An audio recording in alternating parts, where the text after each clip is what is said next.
కీర్తన గ్రంథం 19:14 వచనం. యెహోవా నా ఆశ్రయ దుర్గమా, నా విమోచకుడా, నా నోటి మాటలను నా హృదయ ధ్యానమును నీ దృష్టికి అంగీకారములు అవును కాక. ప్రభువైనటువంటి యేసుక్రీస్తు యొక్క జీవన విధానం, ప్రభువైనటువంటి యేసుక్రీస్తు మనకు కలిగించినటువంటి మాదిరి, దాన్ని మనము ధ్యానిస్తూ ఉండగా తదుపరి ఈ ఉదయమున ప్రభువైనటువంటి యేసుక్రీస్తు మనకు ఎటువంటి మాదిరిని మనము కలిగిస్తున్నాడు అని మనము చూడనే ఉన్నాము. కీర్తనకారుడు అయినటువంటి దావీదు అంటున్నాడు, నా నోటి మాటలను నా హృదయపు ధ్యానమును నీ దృష్టికి అంగీకారము అవును కాక అనేసి అంటున్నాడు. కనుక ఈ లోకమునందు మనం జీవించవలసినటువంటి విధానము ప్రభువైనటువంటి యేసుక్రీస్తు యొద్ద మరొక కార్యం నేర్చుకోగలను అంటే, దయచేసి గమనించండి, నా ప్రభు అయినటువంటి యేసుక్రీస్తు ఎలాగ మాట్లాడెనో, ఆయన మాటలు ఏ విధానంలో ఉండెనో దాన్ని కూడా మనం పాటించవలసిన వారుగా ఉన్నాం. ఎందుకు పాటించాలి? ఎందుకంటే నా ప్రభు అయినటువంటి యేసుక్రీస్తు ఆయన యందు ఏ నేరము కనుక్కోవాలని ప్రయత్నం చేసినా కూడా ఎవరు కూడా ఏ నేరము కనుక్కోలేకపోయినారు. ఏ పాపం లేనటువంటి, మీరు ఒకవేళ నన్ను అడగవచ్చు ఆయన దైవ కుమారుడు కదా అనేసి, కానీ 100% మనుష్యుడుగా ఈ లోకంలో ఆయన జీవించాడు. మనుషులకు ఆకలి వేస్తుంది, నా ప్రభు అయినటువంటి యేసుక్రీస్తుకు ఆకలి వేశాడు. మనుషులు దుఃఖిస్తారు, నా ప్రభు అయినటువంటి యేసుక్రీస్తు దుఃఖపడ్డాడు. లాజరు చనిపోయినటువంటి పరిస్థితుల్లో యేసు కన్నీరు విడిచెను అని మనం గమనించగలము. అలాగే మనుషులు త్రాగినట్లు, తినినట్లు, దుఃఖపడినట్లు, ఏడ్చినట్లు ప్రతి భావములు కూడా, మనోభావం అన్నీ కూడా కలిగి ఉండను. కావున ఆయన ఏమన్నాడో తెలుసా? నేను ఈ లోకమును జయించి ఉన్నాను కనుక మీరు కూడా ఈ లోకమును జయించు. కావున జయ జీవితం మనం కలిగి ఉండాలంటే యేసుక్రీస్తు యొక్క మాటల విధానమును మనము పాటించవలసిన అవసరంలో మనం ఉన్నాము. ఎందుకంటే యాకోబు ఇలాగ వ్రాస్తాడు తన యొక్క పత్రికలో. యాకోబు రాసేటువంటి కార్యం ఒక్కసారిగా మనం గమనిద్దాం. 3వ అధ్యాయం, యాకోబు పత్రికకారుడు 3వ అధ్యాయంలో 5 నుంచి 12 వరకు మనం చదవాలి. ఎందుకంటే అక్కడ నాలుకను కూర్చున్నటువంటి కార్యమును స్పష్టంగా యాకోబు పత్రికకారుడు వ్రాసి ఉన్నాడు. 5లో నుంచి 12 వరకు చదువుదాం. వీలైనంత వరకు నేను తొందరగా చదువుతున్నాను, దయచేసి గమనించండి. యాకోబు 3లో 5 నుంచి 12 వరకు. అలాగుననే నాలుక కూడా చిన్న అవయము అయినను బహుగా అదిరి పడును. ఎంత కొంచెము నిప్పు ఎంత విస్తారమైన అడవిను తగులు పెట్టును. నాలుక అగ్నియే. నాలుక మన అవయములలో ఉంచబడిన పాప ప్రపంచమై సర్వ శరీరమునకు మాలిన్యమును కలుగ చేయించు జనన చక్రమును చిచ్చుపెట్టను. అది నరకము చేత చిచ్చు పెట్టబడును.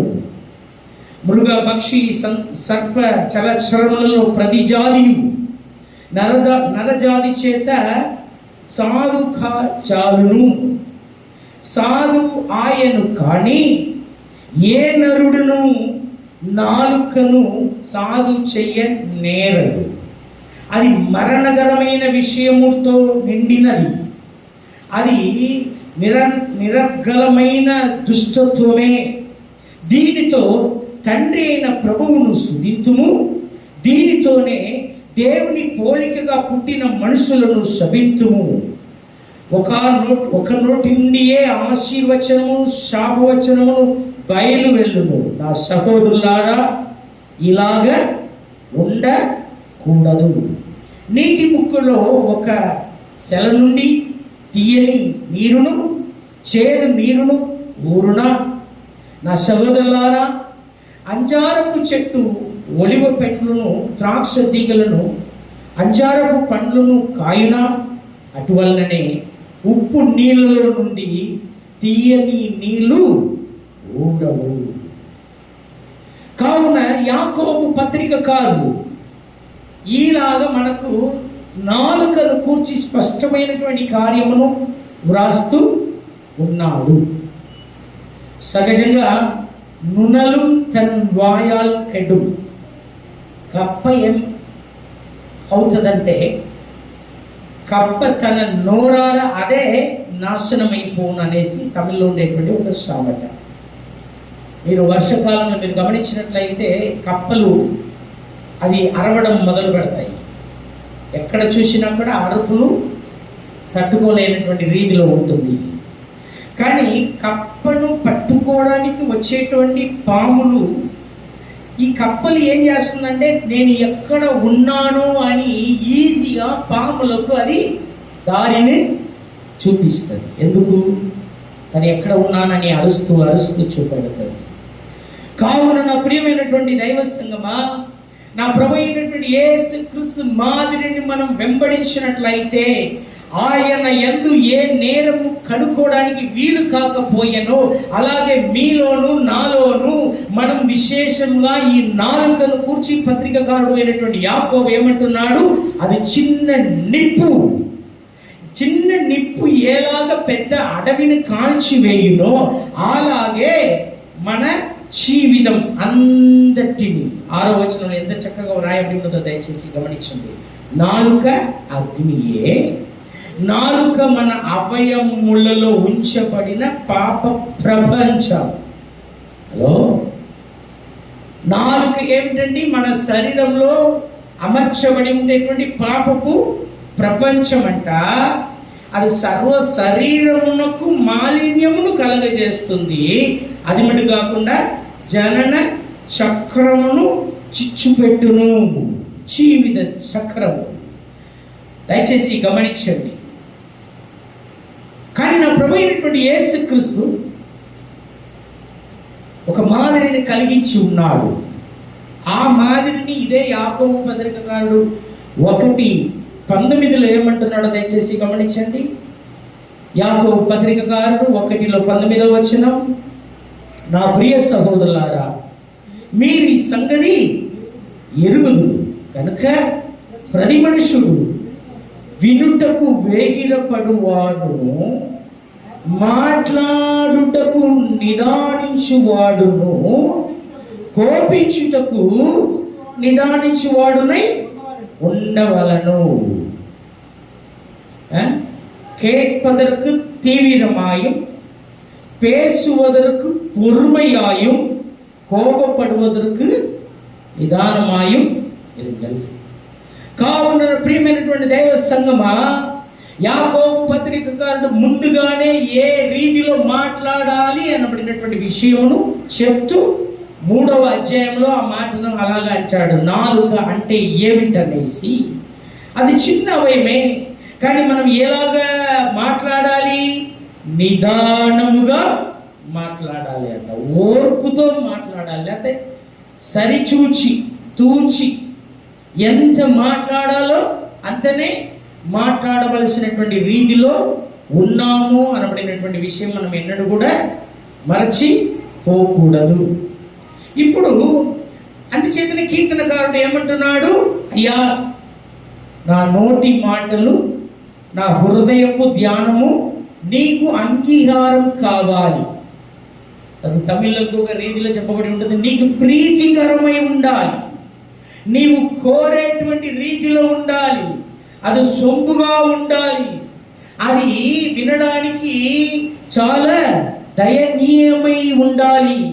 నా ప్రియమైనటువంటి దైవ సంగమా, ఇప్పుడు ప్రభు అయినటువంటి యేసుక్రీస్తు కూర్చి 3 కార్యములు నేను మీ ముందర పెట్టవాలని కోరుతున్నాను. మొట్టమొదట మత్తయి సువార్త 26లో 63వ వచనం ఒకసారిగా మనం చదువుకుందాం. మత్తయి సువార్త 26లో 63వ వచనం ఒకసారిగా మనము గమనిద్దాం. 26లో 63వ వచనము.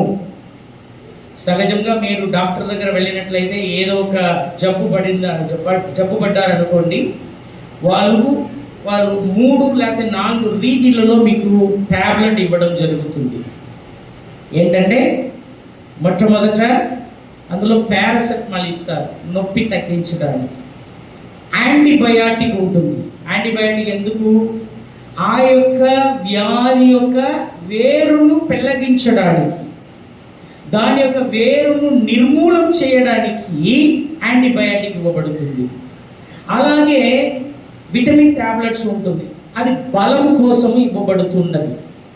అలాగే ఈ దినాన మనము వినబోయేటువంటి ఈ యొక్క వాక్య భాగము మనకు కొంత ఎలాగ ఉంటుందంటే చేదుగా ఉండగలదు, లేకపోతే మనం వినడానికి కొంచెం రమ్యంగా ఉండదు.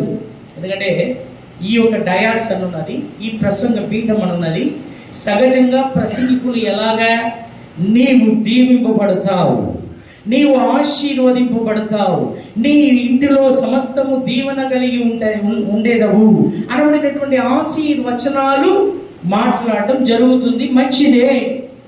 అయినా కూడా మన జీవన విధానమును కూడా మనము పాటించవలసిన రీతిలో ఉన్నామనేసి మనం గమనించాలి. ఇప్పుడు దయచేసి గమనించండి. 26లో 63వ వచనం దయచేసి చదువుతున్నాను, దయచేసి గమనించండి. అంతటా దానికి ముందు 63లో యాక్చువల్లీ ముందర భాగంలో ఉన్నది, ఇక్కడ తెలుగులో వీరు నీ మీద పలుకుచున్న సాక్ష్యము ఏమని అడగగా యేసు ఊరక ఉండెను. యేసుక్రీస్తు మౌనముగా ఉన్నారు. కొన్నిసార్లు మన జీవితంలో కొన్ని ప్రశ్నలకు జవాబు ఏంటో తెలుసామా? మౌనం. ఎందుకంటే ఇక్కడ జరిగేటువంటి కార్యమును దయచేసి గమనించండి.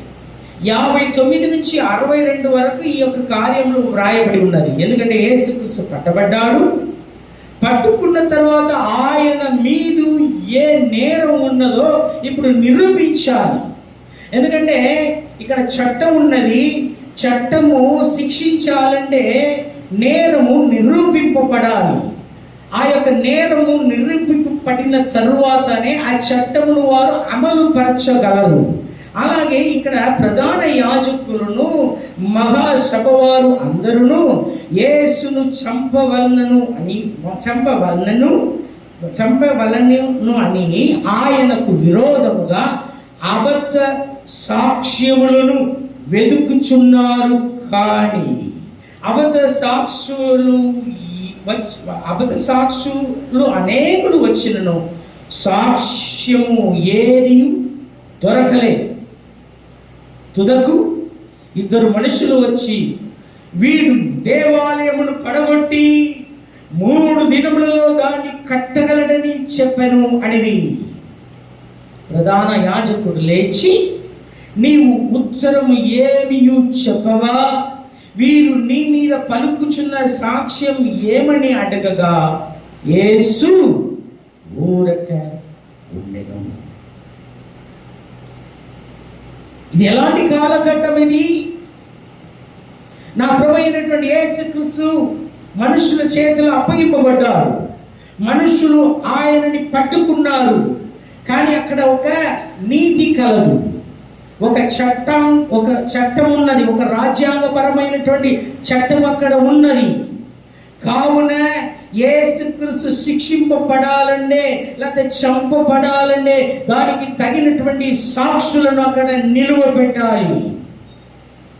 అక్కడ దయచేసి గమనించండి. అబద్ధ సాక్ష్యము ఏదైనాను వారు క్రియేట్ చేయవలనని ప్రయత్నం చేసినారు, కానీ ప్రయత్నం చేయలేకపోయినారు. కానీ ఎంత చక్కగా అక్కడ ఉన్నదో దయచేసి గమనించండి. నిజముగానే వాక్య భాగమును పరిశుద్ధ గ్రంథమును ఒక్కసారిగా మనం నిదానించి చూసినప్పుడు అక్కడ ఏమని ఉన్నది? తుదకు ఇద్దరు మనుషులు వస్తూ ఉన్నారు. వారు చెప్పినటువంటి కార్యము ఆల్రెడీ పోయిన వారంలో మనం ధ్యానించినదే. ఎందుకంటే పోయిన వారంలో మనం ఏమి ధ్యానించినాము? అపవాది ఏం చేసినాడు? కొంతకాలం యేసుక్రీస్తుని విడిచిపెట్టి ఉన్నాడు. ఎంతకాలం విడిచిపెట్టినాడు అని తెలియలేదు, కానీ కొంతకాలం అంటే మీ అందరికీ బాగా తెలుసు. వాడు డైరెక్ట్గా యేసయ్యను అటాక్ చేయడం లేదు. వాడు ఏం చేస్తున్నాడంటే మనుషుల ద్వారా తన కార్యమును చేస్తున్నాడు. ఏమిటి? యేసయ్య చేస్తున్నటువంటి ప్రతి కార్యం, యేసయ్య మాట్లాడుతున్నటువంటి ప్రతి కార్యము యందు వారు ఎలాగైనా కూడా నేరమును కనిపెట్టాలి, అందులో తప్పు పట్టాలి అనబడినటువంటి రీతిలో ఆయనని వెంబడిస్తూ ఉన్నారు. ఇది సాతాను యొక్క క్రియాది.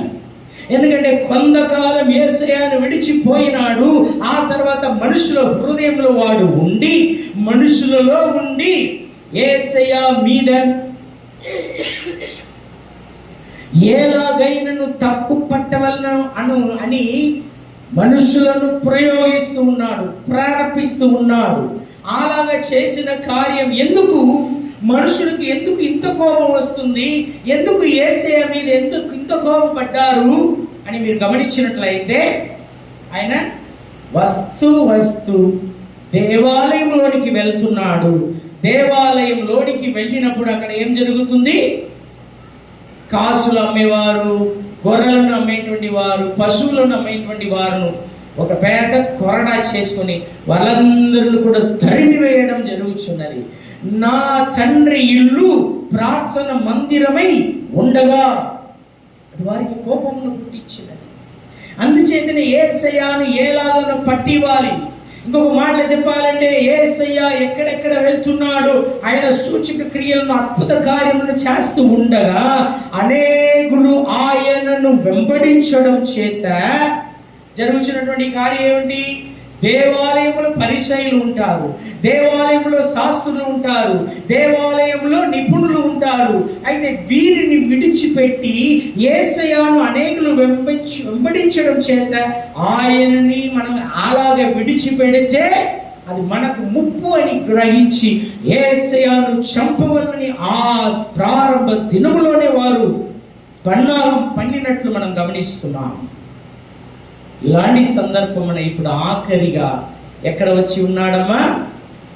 పిలాతు ఎదుట నిలువబడి ఉన్నాడు. పిలాతు యొక్క సభలో ఇప్పుడు యేసయ్య విచారింపబడుతున్నాడు. ఇప్పుడు వారి దగ్గర ఒక సాక్ష్యం ఉండాలి. అది కూడా నేను మళ్ళీ చెప్తున్నాను, దయచేసి గమనించండి. ఒక సాక్ష్యం ఉండాలి. అది ఎన్ని సాక్ష్యం ఉండాలి? 2, 3 సాక్ష్యం ఉంటేనే ధర్మశాస్త్రం చొప్పున ఒకరిని మనము తీర్పు తీర్చగలం. అదండి ధర్మశాస్త్రం దేవుడిచ్చిన. ఇప్పుడు దయచేసి గమనించండి, యేసయ్య మీది ఎలాగైనను నేరము మోపవలని వారు ప్రయత్నం చేస్తున్నప్పుడు అబద్ధ సాక్ష్యాలను తీసుకొస్తున్నారు. కానీ సాక్షులు ఎవరు కూడా నిలవలేకపోయినారు, నెగ్గలేకపోయినారు. ఏమేమి చెప్పి ఉన్నారు అనేది రాయబడలేదు. కానీ తుదకు అంటే ఆఖరిగా 2 మనుషులు వచ్చి, ఎందుకంటే ద్వితీయోపదేశకాండం 19:15 ఒకసారిగా చూద్దామా? ద్వితీయోపదేశకాండం 19:15 వచనం తీసిన వారు దయచేసి చదవగలరు. ద్వితీయోపదేశకాండం 19:15 వచనం.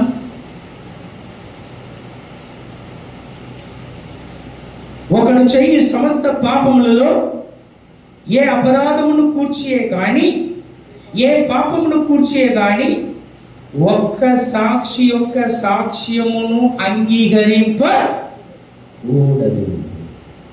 2 సాక్షులు మాట మీదనైనను, 3 సాక్షి మీద మాట మీదనైనను ప్రతి సంగతి స్థిరపరచబడును.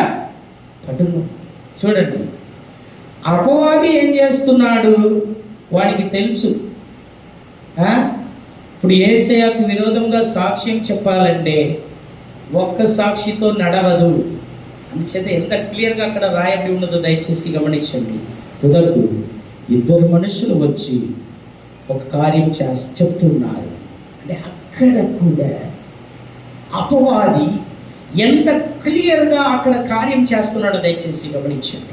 ఎందుకంటే వాడు ఎంతైనా కూడా దేవదూత, ఎంతైనా కూడా వాడు దేవుని సన్నిధానంలో ఉండినటువంటి వాడు. కావున అపవాది యొక్క కుయుక్తులు తందరములు మీరు ఎరగని వారు కారనేసి పౌలు అపోస్తలుడు వ్రాస్తాడు. కావున వారి యొక్క తందరములు మనం గుర్తెరగాలి. అయ్యా, మనం మోసపోవద్దు. ఎన్నో రీతిల్లో అపవాది ఏం చేస్తున్నాడంటే మనల్ని మోసం చేయగలడు. ఈవెన్ క్రీస్తు రూపమును కూడా ఎత్తుకొని రాగలడు. నేను తప్పుగా చెప్పడం లేదు కానీ ప్రియమైనటువంటి దేవ సంగమా, ఒకటే కార్యం దయచేసి గమనించండి. దేవుని వాక్యం మనకు వ్రాసి ఇవ్వబడి ఉన్నది. దేవుని యొక్క వాక్యంలో ఏమి చెప్పి ఉన్నదో దాని ప్రకారం మనం చేయడం సబబు. అందుచేతనే నేను అంటున్నాను, మన మాటల విషయంలో పరిశుద్ధ గ్రంథము ఏ తరాసును పెడుతున్నదో దయచేసి గమనించండి. యేసుకు విరోధంగా అబద్ధ సాక్ష్యం తీసుకొస్తున్నారు. అక్కడ కూడా అపవాది ఏం చేస్తున్నాడంటే ఎంత క్విక్గా తొందరముగా ఒక సాక్షిని తీసుకుని రావడం లేదు, 2 సాక్షులను తీసుకొస్తున్నాడు. అక్కడ సాక్ష్యం ఏమిటి? అయ్యా వీడు అన్నాడు.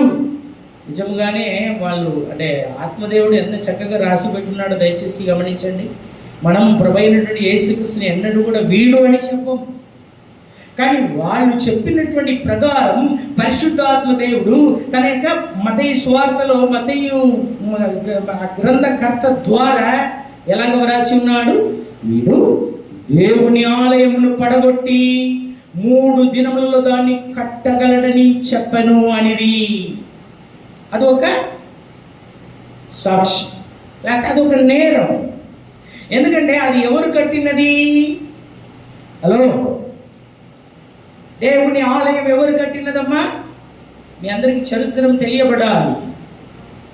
అయ్యా, ఏదైనా తోటలో నివసించినటువంటి దేవాది దేవుడు తదుపరి మనుషుల హృదయంలో నివసించేటువంటి వీధులలో ఇశ్రాయేలీయుల మధ్యలో నివాసం చేయవలనని అరణ్యమునందు ప్రత్యక్షపు గుడారము దేవాది దేవుడు నిర్మించమన్నాడు. ప్రత్యక్షపు గుడారము అరణ్యములలో సంచరిస్తూ వారు కానాను దేశంలో అడుగు పెట్టిన తరువాత దేవుని మందసం ఎక్కడ ఉండనో తెలుసా? షిలోగులో ఉండను. అంటే ఏలి తాత కాలమున సాముయేలు పుట్టినటువంటి సందర్భమున షిలోగులో ఉండను. అప్పుడు దేవుని ఆలయం కట్టబడలేదు. ఆ తర్వాత సౌలు వస్తాడు, ఆ తర్వాత దావీదు వస్తున్నాడు.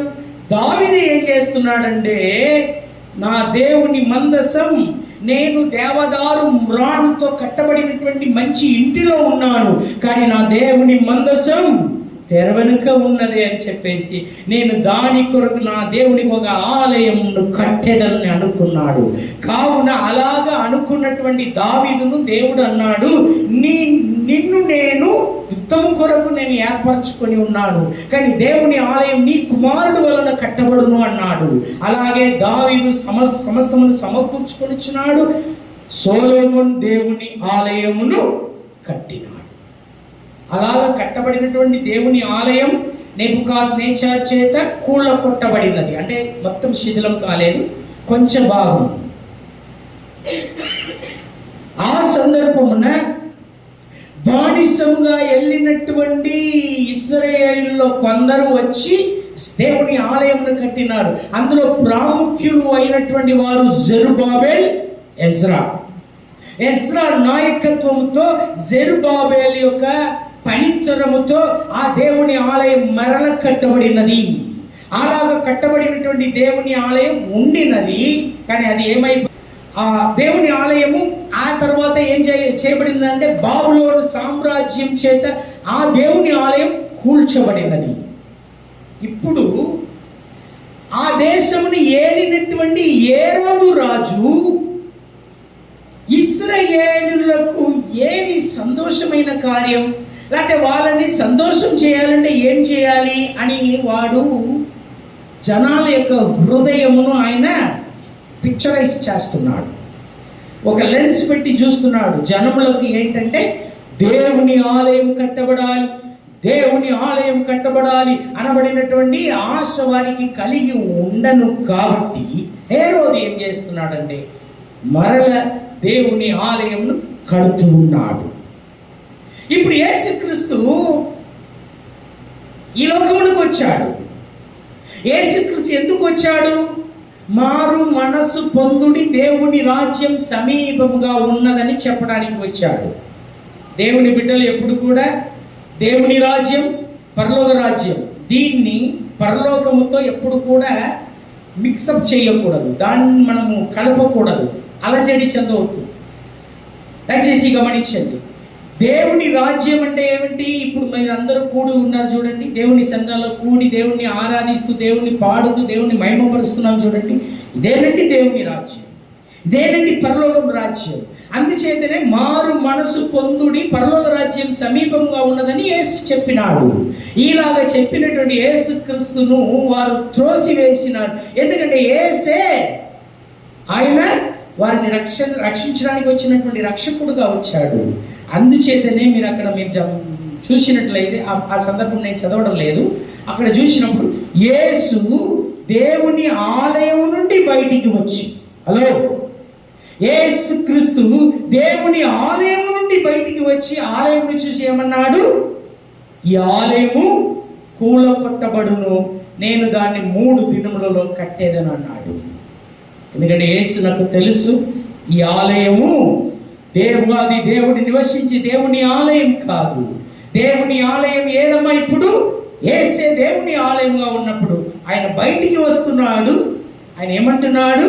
ఈ ఆలయమును పడగొట్టుడి అంటే నన్ను పడగొట్టుడి, లేకపోతే నన్ను సిలువకు వేయుడి, 3 దినములో నేను తిరిగి లేస్తానని వారికి చెప్పడం జరిగినది. కానీ వారు దాన్ని అర్థం చేసుకోలేదు. ఇక్కడ చూస్తున్నారు, దయచేసి గమనించండి. వీడు దేవుని ఆలయమును పడగొట్టి 3 దినములలో దాన్ని కట్టగలడని చెప్పను. ఈ మాటను వారు పట్టుకున్నారు. అలాగ పట్టినటువంటి వారు ఇప్పుడు ప్రధాన యాజకుడు యేసయ్యను అడుగుతున్నాడు, నీవు ఉత్తరము ఏమీ చెప్పవా? వీరు నీ మీద పలుకుచున్న సాక్ష్యం ఏమని అడగగా, అక్కడ దేవుని యొక్క వాక్యంలో చదువుచున్నాం, యేసు ఊరకే ఉండెను.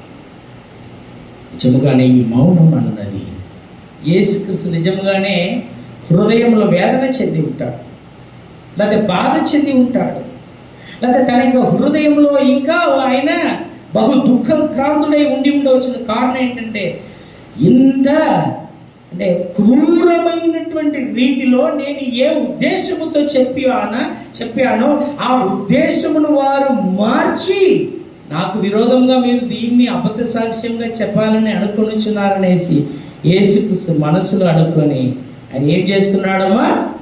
ఊరికే ఉన్నాడు. కొన్నిసార్లు మన జీవితంలో ఎన్నో పరిస్థితుల్లో మనం దయచేసి గమనించవలసిన విషయం, మౌనం చాలా గొప్ప ఆయుధం. మీరు మౌనంగా ఉండండి. ఇంకొక స్థలంలో మనము చదవగలం, మన మాటకి ఏం చెప్పాలంట?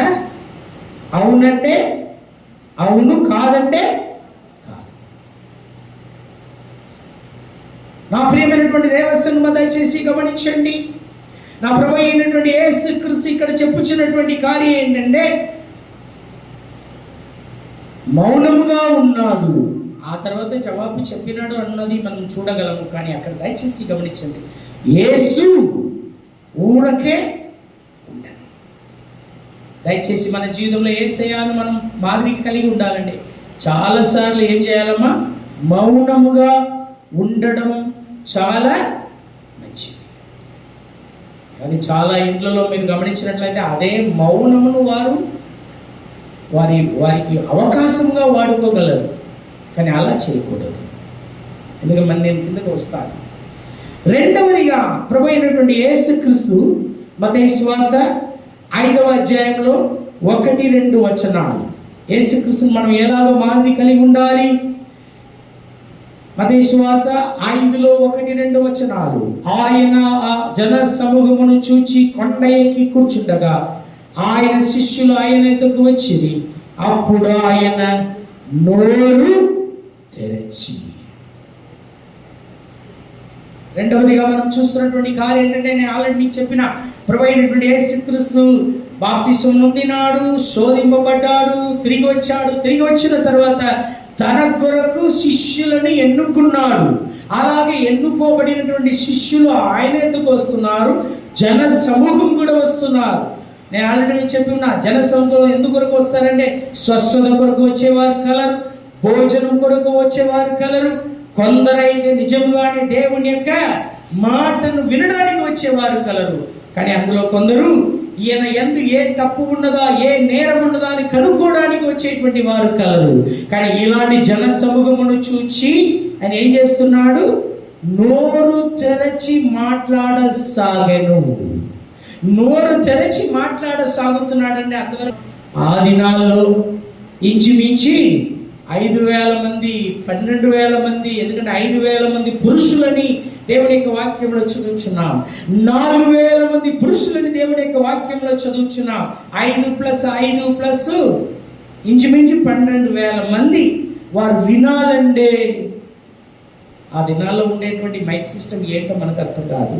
కానీ ఒకటి మాత్రం దయచేసి గమనించండి, అందరూ వస్తున్నారు, అందరూ కూర్చొని ఉన్నారు.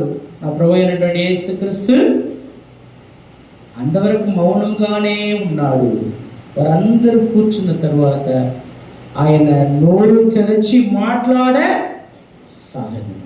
ఇది కూడా మనకు మంచి ఒక మాదిరికరం ఉన్నటువంటి దైవ సంగమా. మౌనం చాలా అవసరం. అలాగే ఎక్కడ అవసరమో, ఎందుకంటే యాకోబు పత్రికలో ఏమన్నాడు, వినడానికి వేగిరపడండి, మాట్లాడేటప్పుడు మౌనముగా ఉండండి అని చెప్పినాడా? మాట్లాడేటప్పుడు ఎలా మాట్లాడాలంట చెప్పండి? నిదానముగా మాట్లాడాలి, లేకపోతే ఓర్పు కలిగి మాట్లాడాలి. అంచేత మాట్లాడాలి. మాటలే మనకు అంటే ఒక ఎక్స్ప్రెషన్ అన్నమాట. మాటలు మాట్లాడేటప్పుడు ఎదుటి వాళ్ళకి అర్థమవుతుంది అన్నమాట. కావున ప్రియమైనటువంటి దేవ సంగమా, మౌనం చాలా అవసరమైనటువంటి కార్యం. అలాగే నా ప్రభు అయినటువంటి యేసు నోరు తెరిచి మాట్లాడుతున్నాడు. ఆయన మాట్లాడినప్పుడు ఏమి మాట్లాడినాడు? నిజంగానే 5, 6, 7 అధ్యాయములు అన్నీ కూడా బంగారపు మాటలు, కొండ ప్రసంగం అంటారు. సువార్త యేసయ్యను రాజుగా వివరిస్తుంది. మార్కు సువార్త యేసయ్యను బానిసుడుగా వివరిస్తుంది. లూకా సువార్త యేసయ్యను మనుషుడుగా వివరిస్తుంది. యోహాను సువార్త యేసయ్యను దైవ కుమారుడుగా వివరిస్తుంది. కావున ఇక్కడ యేసుక్రీస్తు మత్తయి సువార్తలో ఎందుకు మత్తయి మాత్రం దీన్ని వ్రాసి ఉన్నాడు? ఆ దినాల్లో మార్కు ఉన్నాడు, లూకా ఉన్నాడు, యోహాను ఉన్నాడు. మత్తయి ఎవరు? శిష్యుడు. యోహాను ఎవరు? శిష్యుడు. మార్కు ఎవరు? పేతురు చెప్తూ ఉండగా మార్కు వ్రాసినాడు. లూకా ఎవరు? ఒక డాక్టర్. ఆయన శిష్యులు చెప్పినటువంటి మాటలను విని వ్రాస్తూ ఉన్నాడు. ఇక్కడ మత్తయి మాత్రం ఎందుకు వ్రాసి ఉన్నాడు? దయచేసి గమనించండి, ఇది రాజ్యాంగ చట్టం. మత్తయి సువార్తలో 5, 6, 7 అధ్యాయములన్నీ కూడా అది మనకు ఇవ్వబడినటువంటి ఒక రాజ్యాంగపు చట్టముగా ఉన్నది. అది మన ప్రభు అయినటువంటి యేసుక్రీస్తు మనకు వ్రాసి ఇచ్చినటువంటి లేకపోతే బోధించినటువంటి కార్యములని మనం గమనిస్తున్నాం. ఆఖరిగా ఒకే ఒక కార్యం చెప్పి నేను ముగిస్తున్నాను. ఇప్పుడు లూకా సువార్త 13వ అధ్యాయంలో 33వ వచనం ఒకసారిగా చదువుకుందాం. లూకా సువార్త 13లో 33వ వచనము. 13లో 33 మనం చదివినప్పుడు, జాగ్రత్త పడుడి. లూకా సువార్త 13లో 33వ వచనము. అయినను నేడు రేపు ఎల్లుండి నా త్రోవను నేను పోవచ్చు ఉండవలను. ప్రవక్త యెరూషలేమునకు వెలుపల నశింప వల్ల కూడా పడదు. యెరూషలేమా, దానికి ముందు ఒకసారిగా చదువుదాం. ఆయన వారిని చూచి మీరు వెళ్ళి 31 నుంచి చదువుతున్న దయచేసి గమనించండి. ఆ గడిలోనే కొందరు పరిసయ్యులు వచ్చి నీవు ఇక్కడి నుండి బయలుదేరి పొమ్ము, హేరోదు నిన్ను చంపకోరుచున్నాడని ఆయనతో చెప్పగా, ఆయన వారిని చూసి 32లో ఏమంటున్నాడు దయచేసి గమనించండి. మీరు వెళ్ళి ఆ నక్కతో ఇలాగ చెప్పుడి, ఇదిగో నేడును రేపును నేను దయ్యములను వెళ్ళగొట్టుచు రోగులను స్వస్థపరచుచు 3వ దినమున పూర్ణ సిద్ధి పొందేదను. 33లో ఆయనను నేడు రేపు ఎల్లుండి నా త్రోవన నేను పోగుచు ఉండవలను. ఇక్కడ ప్రభువైనటువంటి యేసుక్రీస్తే ఏమన్నాడు? పరిసయ్యులు యేసుక్రీస్తును బెదిరిస్తున్నాడు. పరిసయ్యులు యేసుక్రీస్తును భయపెడుతూ ఉన్నాడు. ఇదిగో యేసయ్య నువ్వు ఇక్కడి నుంచి పారిపో, ఎందుకంటే యేసయ్య ఆల్రెడీ మాయమైనటువంటి విషయం వారు తెలుసు, చూస్తున్నారు. నజరేతు అనబడినటువంటి యేసుక్రీస్తు పట్టణమునకే వచ్చి అక్కడ యేసయ్య బోధిస్తుండగా అక్కడ ఎవరు కూడా వింటం లేదు. ఎందుకంటే యేసుక్రీస్తునే చెప్పుచున్నాడు, ఎవడు కూడా వాళ్ళ యొక్క సొంత ఊరిలో ఏ ప్రవక్త కూడా మెప్పు పొందడు, వారి మాట వినరు. అందుచేతనే యేసయ్యను పెద్ద కొండ మీదకి తీసుకుని వెళ్ళి అక్కడి నుంచి పడద్రోయాలని ప్రయత్నం చేసినాడు. యేసయ్య అక్కడి నుంచి మాయమైపోయినాడు. ఇప్పుడు పరిసయ్యులు వచ్చి ఏమంటున్నారు? నీవు ఇక్కడి నుంచి బయలుదేరి పొమ్ము, హేరోదు నిన్ను చంపకోరుచున్నాడని ఆయనతో అనగా, ఆయన వారిని చూసి ఏమన్నాడో తెలుసా? మీరు వెళ్ళి ఆ నక్కతో ఇలాగ చెప్పుడి, ఇదిగో నేడును రేపును నేను దయ్యములను వెళ్ళగొట్టుచు స్వస్థపరచి ఉండి 3వ దినమున పూర్ణ సిద్ధి పొందేదను. ఇప్పుడు ఏమంటున్నాడు 33లో? ఆయనను నేడు రేపు ఎల్లుండి నా త్రోవను నేను పోవచ్చు ఉండవలను, నశింప వల్ల పడని. యేసయ్య ఒక మాట చెప్పుచున్నాడు, దయచేసి గమనించండి. ఏ రోజుతో వెళ్ళి చెప్పండి ఆ నక్కతో. నిజంగానే అది హార్డ్ వర్డ్, అది చాలా కఠినమైనటువంటి మాట. ఏ రోజు ఎవరు అసలు ఒక అధికారిని చూసి వెళ్ళి ఆ నక్కతో చెప్పండి అనేసి అనడం చాలా హార్డ్ వర్డ్గా కనబడుతుంది. కానీ యేసయ్య మామూలుగా అనలేదు ఆ మాట. ఏమన్నాడు? ఎందుకు నక్క అన్నాడు? అదే ఏ రోజు చేతనే ఈ యొక్క దేవుని ఆలయం కట్టబడినది. అదే నక్క, లేకపోతే అదే ఏ రోజు ఇప్పుడు నన్ను చంపాలని చూస్తున్నాడు. నక్క ఎప్పుడు కూడా ఏం చేస్తుంది? అది తంద్రము కలిగినది. చేతనే ఆ మాట వాడుతున్నాడు.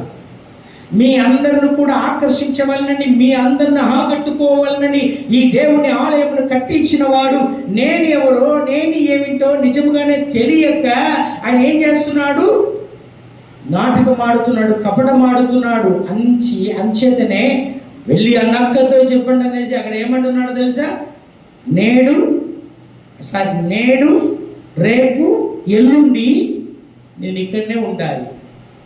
అక్కడ ఒక మాట అంటాడు, ప్రవక్త యెరూషలేమునకు వెలుపల నశింప వల్ల పడదు. అంచేదే ఇది ఒక మాటను, ఒక కార్యం నేర్పిస్తున్నది. ఆల్రెడీ నేను మీకు చెప్పాను, మౌనముగా ఉండడం మంచిది.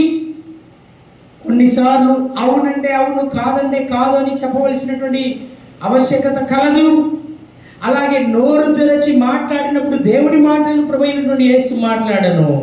ఆ తర్వాత ఎక్కడ అవసరమో అక్కడ మాట్లాడినాడు. ఆ మాటలు కూడా ఏమిటి మాట్లాడినాడు? ఆయన ఎటువంటి వాడు అని చెప్పేసి వారికి బాహటంగా లేకపోతే ఉపమానంగా మాట్లాడుతూ అక్కడ ఒక కార్యం ఆయన నేర్పిస్తున్నాడు. ఏంటో తెలుసా? ప్రవక్త యెరూషలేమునకు బయట నశింపబడ వల్ల కాదు.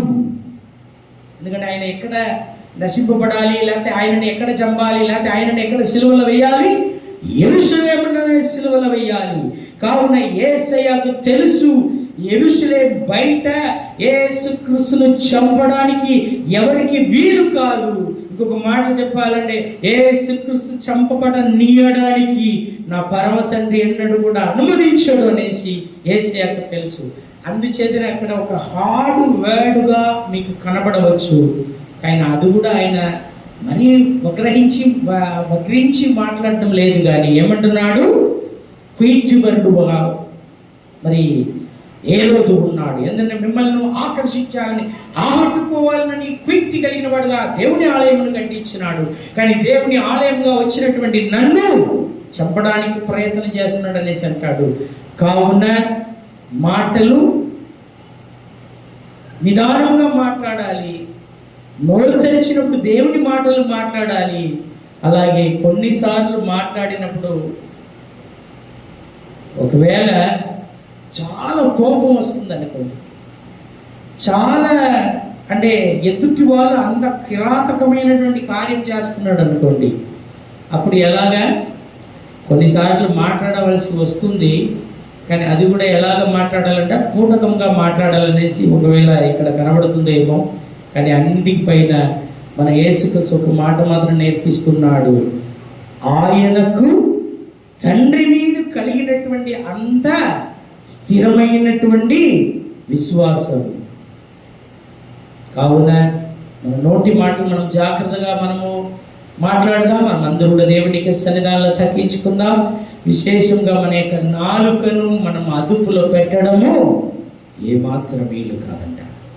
ఎందుకంటే అదే యాకోబు పత్రికగా రాస్తున్నాడు, అయ్యా జంతువులు, మృగములు, అంటే సర్పములు, లేకపోతే ఆ యొక్క జంతువు, ఆ యొక్క ప్రతి జీవులు అన్నీ కూడా మనుషుల చేత అదుపులో తీసుకురాబడ్డ కలదులు. కానీ ఒక మనిషి తన నాలుకను అదుపులో పెట్టడం వీలు కాదు. కావున నా ప్రియమైనటువంటి దైవ సంగమా, మన నోటి మాటలు, హృదయపు ధ్యానం మన దేవునికి అంగీకారం అయ్యేటటువంటి వీధులలో మన జీవన విధానమును మనం మార్చుకుందాం. అన్నిటికి పైన విస్తారమైన మాటలు చొప్పున పాపం ఉండక మానదు. కావున మన నోటి మాటలు ఎప్పుడు తక్కువగా మాట్లాడడానికి మనం ప్రయత్నం చేద్దాం.